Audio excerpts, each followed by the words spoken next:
ज़ालिकल किताबु ला रैब फ़ीह। क़ाल नबी सल्लल्लाहु अलैहि वसल्लम खैरुकुम मन तअल्लमल कुरआन व अल्लमा। सदक़ल्लाहुल अज़ीम। दुनिया के शाइरों का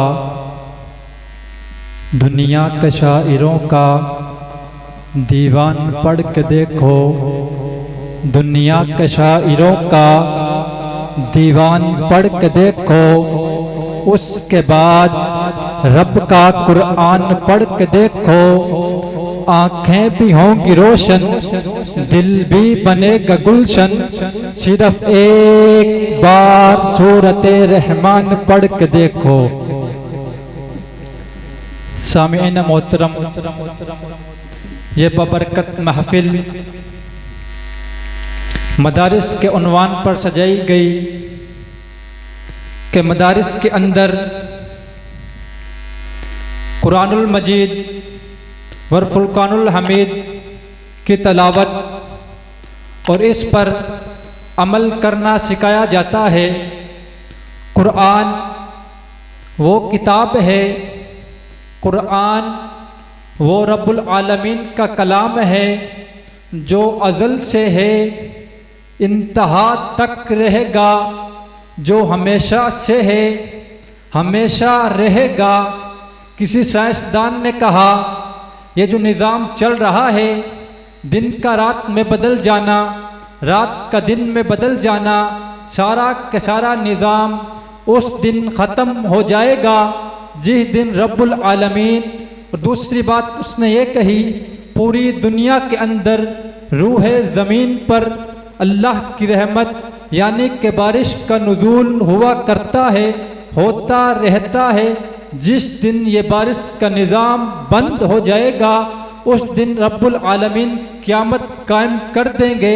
मैं उससे बढ़कर यह कहना चाहूँगा, तो यूँ कहता है जिस दिन बारिश का निज़ाम बंद हो जाएगा, बारिश आना बंद हो जाएगी, ये निज़ाम ख़त्म हो जाएगा, ज़मीनो ज़मा ख़त्म हो जाएगा, आसमां ख़त्म हो जाएगा। नहीं नहीं, ये बात नहीं हो सकती। जब तक रब का कुरान इस धरती पर पढ़ा जाता रहेगा, जब तक अल्लाह का जिक्र इस धरती पर किया जाता रहेगा, उस वक़्त तक क़यामत नहीं आ सकती। सामीन मोहतरम, ये कुरान वो किताब है जिसके अंदर कोई शक, कोई शुबा, कोई तरद्दुद नहीं, और इसकी हिफाजत की जिम्मेदारी रब्बुल आलमीन ने खुद ले ली। और ये वो कुरान है जो इंसान भी इस कुरान के साथ जुड़ा, अगर वो 7 साल का बच्चा हो या नौजवान हो या बुढ़ापे की उम्र को पहुंच चुका हो, रब्बुल आलमीन ने उसको दुनिया के अंदर भी चमकाया। एक छोटी सी मिसाल दे आपके सामने अर्ज करता हूँ। अगर 7 या 10 साल का बच्चा कुरान का हाफिज बन जाए और रमज़ान का महीना आ जाए, जब रमज़ान का महीना आए, गांव वाले, बस्ती वाले, मोहल्ले वाले, शहर वाले, मुल्क वाले, तमाम के तमाम लोग उस हाफिज कुरान के पीछे खड़े हो जाया करते हैं। हाफिज साहिब मुसल्ले पर खड़ा होकर कुरान पढ़ कर सुना रहा होता है। तमाम के तमाम लोग, अगर वह चौधरी हो या वडेरा हो या MNA या MPO हो, वो पीछे खड़ा होगा। वो 7 साल का बच्चा जिसने कुरान को अपने सीने के अंदर महफूज कर लिया, वो बच्चा आगे खड़ा होगा। सवाल पैदा हो सकता है, किसी ने सवाल किया, मियाँ जी ये क्या बात है, छोटा सा बच्चा 7 साल का बच्चा मुसल्ले पर खड़ा है और पीछे में देखता हूँ MNA भी हैं, MPA भी हैं और मशहूर शख्सियत मौजूद हैं। ये वजह क्या है? क्या इनके अंदर इतनी ताकत नहीं जो आगे खड़ा होकर बच्चों लोगों की इमामत करवा सके? वजह क्या है? वजह बतलाई जाए। उससे वजह एक ही बतलाते हैं। वजह यह है, इस बच्चे ने वो कुरान, इस बच्चे ने वो किताब जो अल्लाह रब्बुल इज़्ज़त का कलाम है, जो मोहम्मद मुस्तफ़ा सल्लल्लाहु अलैहि वसल्लम पर नाजिल हुआ, जिसको लेकर आने वाले जिब्राइल अमीन है। इस बच्चे ने वो कुरान अपने दिल के अंदर, अपने सीने के अंदर, अपने जहन के अंदर याद कर लिया है। इस ही की बरकत से अल्लाह रब्बुल इज़्ज़त ने दुनिया में इसको इज्जतें दे दी। ये तो दुनिया की इज्जतें हैं, और आखिरत के अंदर रब्बुल आलमीन की तरफ से ऐलान होगा, कहाँ है हाफिज़ कुरान, उनको बुलाया जाए। हाफिज़ कुरान को बुलाया जाएगा। रब्बुल आलमीन फरमाएंगे, जा, जिस तरह दुनिया के अंदर तू ठहर ठहर कर कुरान पढ़ा करता था, आज भी इसी तरह कुरान पढ़ता जा और जन्नत के दर्जों पर चढ़ता जा। जहाँ तेरी आखिरी आयत होगी वहाँ तेरा आखिरी मकाम होगा। तो एक वाक़या सुनाकर अपने मेहमान अजीज को दावत दूंगा। बायजीद बुस्तामी रहमहुल्लाह बुजुर्गों में से हैं। आपने बारहा उनका वाक़या सुना होगा कि जब उसके वालिद साहब फौत हुए, इंतकाल हुआ, इंतकाल के बाद वालिदा ने अपने बच्चे को मदरसे के अंदर दाखिल करवाया, और मदरसे के अंदर दाखिल करवाने के बाद कारी साहब से एक शर्त रखी, कारी साहब मेरे बच्चे को उस वक़्त मेरी तरफ लौटाना, यानी घर की तरफ भेजना जब ये हाफिज़ कुरान आलिम दीन बन जाए। कारी साहब ने कहा ठीक है, इस बच्चे को उसी वक़्त आपके घर की तरफ लौटाऊंगा। कुछ वक़्त गुजरा, बच्चे ने कुरान याद करना शुरू किया, करता रहा। कुछ अरसा गुजरा, बच्चे ने कारी साहब से अर्ज़ की, कारी साहब कोई ऐसा हल बतलाएं, मुझे छुट्टी दे दे कि मैं अपनी वालिदा से जाकर मिल आऊं, कि इतना अरसा हुआ अपनी वालिदा से नहीं मिला।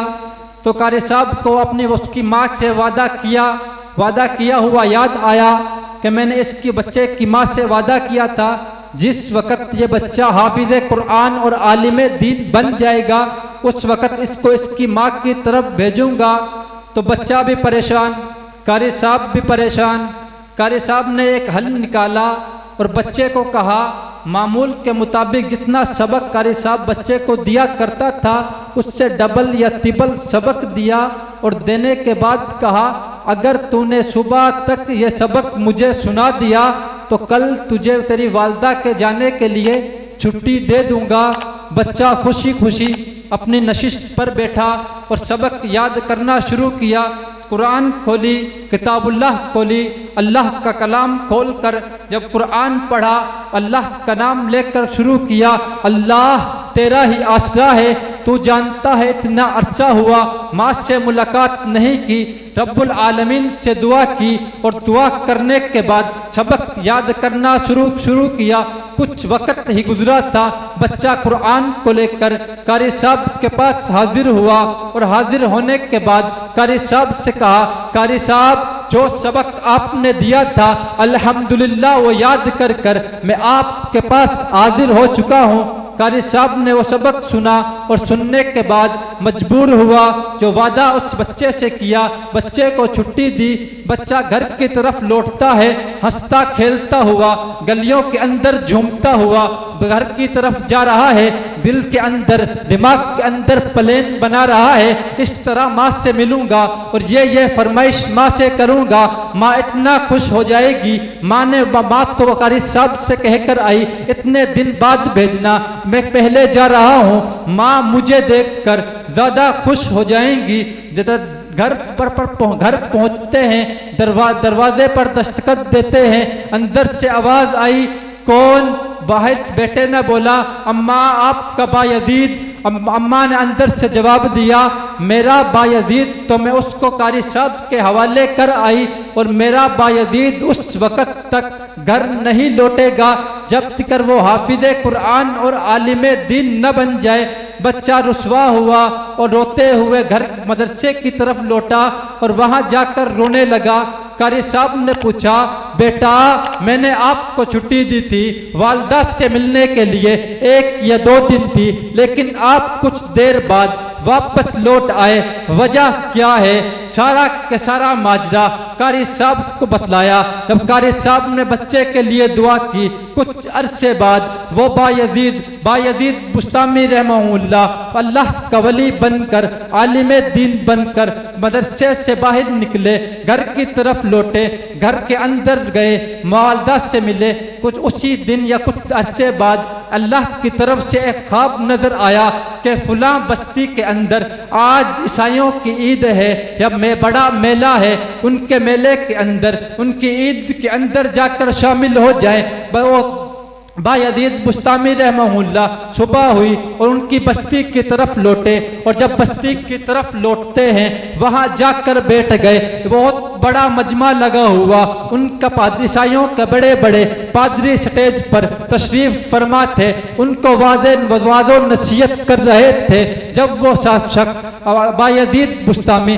रहमहुल्लाह मजलिस के अंदर जाकर बैठे, वो तमाम के तमाम पादरी जो वाज़ो नसीहत कर रहे थे खामोश हो गए। आवाज बोलते हैं, आवाज नहीं निकलती। लोगों ने मजमे से आवाज दी, वजह क्या है? हम तमाम लोग नसीहत सुनने के लिए बैठे हैं, आपकी बात सुनने के लिए तशरीफ फरमा है, आप कुछ फरमाते क्यों नहीं? वजह क्या है? वो छठे से आवाज गई, आपके अंदर कोई मोहम्मदी आ चुका है जिसकी वजह से हम बोल नहीं सकते। मजमे से आवाज आई, आप खड़ा करना आपका काम है, कत्ल करना हमारा काम है। पादरी ने कहा, नहीं नहीं, मैं उससे कुछ सवालात करूंगा, अगर उसने मुझे सवालात का जवाब दिया हम उसको रिहा कर देंगे, उसको छोड़ देंगे। अगर उसने सवालात का जवाब न दे सका तो उसको कत्ल कर देंगे। अब मजमे से खड़ा किया, मोहम्मद का गुलाम कौन है? खड़ा हो जाए। मोहम्मद का गुलाम बायजीद बुस्तामी रहमहुल्लाह खड़े हुए, सवाल करने लगा। उससे कहा, मैं तुझसे इतने सवाल करूंगा, तूने सवालों का जवाब देना है। उसने कहा, कोई बात नहीं, सवाल करना तेरा काम होगा, जवाब देना रब्बुल आलमीन के हुक्म से जवाब देना मेरा काम होगा।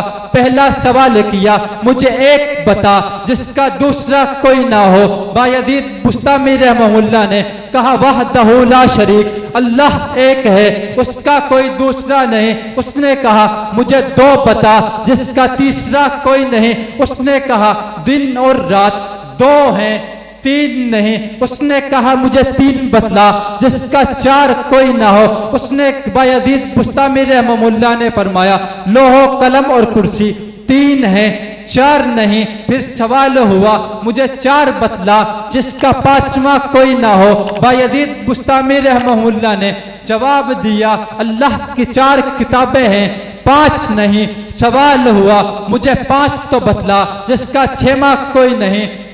सवाल का जवाब दिया, रब्बुल आलमीन ने दिन और रात में 5 नमाजें फर्ज की हैं, 6 नहीं। सवाल हुआ, मुझे 6 बतला जिसका 7वां कोई ना हो। सवाल का जवाब बायजीद बुस्तामी ने दिया, रब्बुल आलमीन ने जमीनों जमा को, आसमानों को 6 दिन में पैदा किया, 7 दिन में नहीं। का सवाल हुआ, 7 बतला जिसका 8वां ना हो। उसने बतलाया, 1 हफ्ते में 7 दिन है, 8 दिन नहीं। सवाल हुआ, मुझे 8 बतला जिसका 9वां ना हुआ। बाद बायजीद बुस्तामी ने जवाब दिया, रब्बुल आलमीन का जो अर्श है उसके उठाने वाले 8 फरिश्ते हैं, 9 नहीं। सवाल हुआ, मुझे 9 बतला जिसका 10वां कोई ना हो। बायजीद बुस्तामी रहमहुल्लाह ने जवाब दिया, बनी इस्राइल के अंदर 9 बदमाश थे, 10 नहीं। सवाल हुआ, मुझे 10 बतला जिसका 11वां कोई ना हो। जवाब दिया, रब्बुल आलमीन ने एक अशरे के अंदर, 1 महीने के अंदर 3 अशरे रखे हैं और 1 अशरे के अंदर 10 दिन हैं, 11 दिन नहीं। उसने सवाल किया, मुझे 11 बतला जिसका कोई 12वां ना हो। जवाब दिया रब्बुल आलमीन ने, जो यूसुफ अलैहिस्सलाम के भाई थे वो 11 थे, 12 नहीं। सवाल हुआ, मुझे 12 बतला जिसका कोई 13वां ना हो। उसने जवाब दिया रब्बुल आलमीन ने 1 साल के अंदर 12 महीने रखे हैं, 13 महीने नहीं। ये सवालात जवाबात चलते रहे। 70 या 80 या इससे भी ज़ायद सवालात करता रहा। बायजीद बुस्तामी रहमहुल्लाह सवालात का जवाब देता रहा और कामयाब होता रहा। आखिर में एक सवाल किया, ए पादरी सुन मेरी बात भी, आज तूने इतने सवाल किए, एक सवाल मैं करूंगा, जवाब देना तेरा काम होगा। पादरी ने कहा और मजमे के लोग ने भी कहा, यह इंसाफ की ही बात है। हमने इतने सवाल किए, आपने सवालात के जवाब दिए, आप एक सवाल करते हैं, क्यों ना हम एक सवाल का जवाब दें। हम जरूर सवाल का जवाब देंगे। सवाल तो कर। सवाल करने वाला बायजीद बुस्तामी रहमहुल्लाह ने अल्लाह की तरफ से सवाल किया, जन्नत की चाबी क्या चीज़ है, जन्नत की चाबी मुझे बतला दें। और मेरा सवाल पूरा है। मैं अपने मजलिस की तरफ, अपने गांव और मोहल्ले की तरफ लौट जाता हूँ। सवाल करने के बाद पादरी खामोश होकर अपने नशिस्त पर बैठा और बैठने के बाद सोचने लगा, अब क्या करूं। मजमे से आवाज आई, ए पादरी, ए हमारे वडेरे, वजह क्या है, सवाल का जवाब क्यों नहीं देता? या तुझे सवाल का जवाब आता ही नहीं है, या सवाल का जवाब देना नहीं चाहता? सामीन मोहतरम, पादरी ने जवाब दिया, मुझे सवाल का जवाब भी आता है और देना भी चाहता हूँ। फिर मजमे से आवाज आई, वजह क्या है, ना देने की वजह क्या है? जवाब दिया, मैं सवाल का जवाब तो दूंगा, लेकिन तुम में से कोई मानने के लिए तैयार नहीं होगा। सामीन मोहतरम, मजमे के लोगों ने कहा, सवाल का जवाब देना तेरा काम होगा और बात को मानना हमारा काम होगा। तो पादरी ने कहा, जो इसने सवाल किया जन्नत की चाबी क्या है, तो इसका जवाब यह है, जन्नत की चाबी ला इलाहा इल्लल्लाह मुहम्मदुर रसूलुल्लाह के अंदर है। इसका पढ़ने वाला जन्नत के अंदर दाखिल होगा। जब मजमे के तमाम लोगों ने सुना, तमाम ईसाइयों ने सुना, वो समझ गए हक दीन तो ये है जिसकी वजह से, जिसको पढ़ने के बाद हम जन्नत के अंदर जाएंगे। तमाम के तमाम लोग पादरी समेत अल्लाह रब्बुल आलमीन के हुक्म से हुज़ूर सल्लल्लाहु अलैहि वसल्लम का कलमा मुबारक ला इलाहा इल्लल्लाह मुहम्मदुर रसूलुल्लाह और पढ़ा और सारा का सारा मजमा मुसलमान हो गया।